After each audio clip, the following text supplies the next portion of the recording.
Kids, today I'm going to read you the book version of Coco.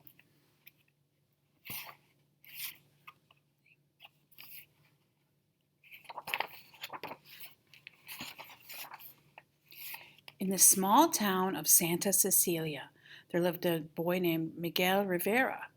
His house was full of family, including his great-grandmother, Mama Coco.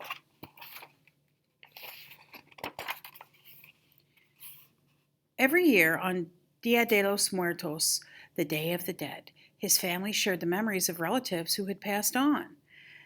Miguel's abuelita would tell the story of his great-great-grandmother, Mama Imelda, whose heart had been broken by her musician husband. Because of him, there was one rule in the Rivera household: no music.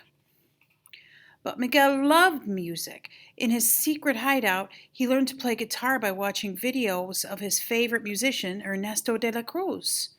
Inspired, Miguel struck out of the house one night with his dog, Dante, to perform in a local talent show. But on the way out, Dante jumped onto the family ofrenda or altar. Mama Imelda's photo tumbled down with a crash. That was when Miguel made a discovery. Mama Imelda's husband was holding a guitar, and it looked very familiar. Mama Coco's papa was Ernesto de la Cruz, Miguel cried. I'm going to be a musician. But because of the family rule, his abuelita took his guitar and destroyed it. Smash! Miguel ran as fast as he could to Ernesto's tomb where the musician's famous guitar still hung. Taking it off the wall, he said, Please don't be mad. I need this to be a musician like you. And he gave the legend's guitar a strum. All of a sudden, Miguel noticed all the skeletons around him.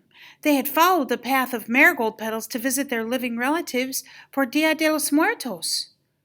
To return to the land of the living, Miguel would need a blessing from one of his dead family members. So he and Dante crossed the marigold bridge into the land of the dead. Miguel found Mama Imelda, but she said she wouldn't give him her blessing if he wanted to be a musician. Miguel had to find another way. So he teamed up with a skeleton named Hector, who said he knew Ernesto de la Cruz. With some shoe polish, Hector made Miguel look like a skeleton. They traveled all over looking for Ernesto. They even performed together in a talent show. But Miguel was running out of time. If he didn't get Ernesto's blessing soon, he'd turn into a real skeleton and never go home. So he ditched Hector to find his great-great-grandpa on his own. Miguel snuck into Ernesto's fiesta at the tippy top of a tall tower. But the place was so crowded he couldn't get to Ernesto. So Miguel belted out a song. Everyone watched as he sang and fell into Ernesto's pool. Splish! The skeleton saw that he was a living boy. Ernesto was overjoyed to see Miguel. I have a great-great-grandson!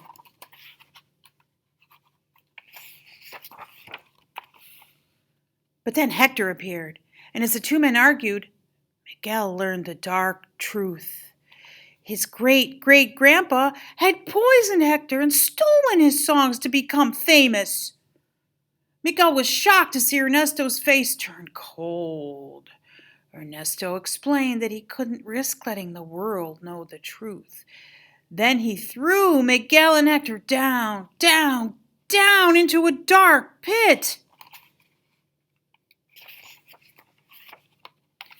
Hector told Miguel that all the songs he'd written were for his family. And there was a special lullaby, Remember Me, he always sang for his daughter Coco.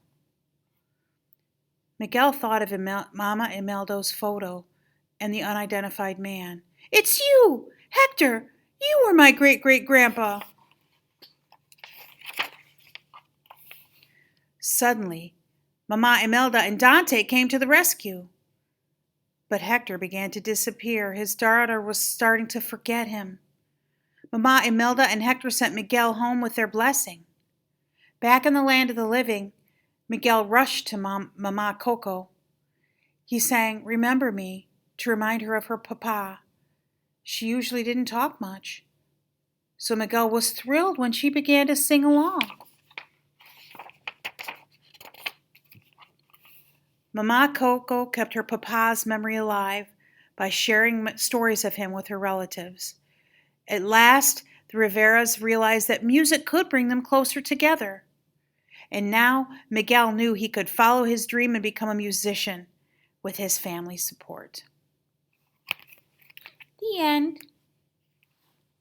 So I hope you liked that one, and I hope you're good today for mom and dad, and I love you and I miss you, and I'll see you soon. Bye.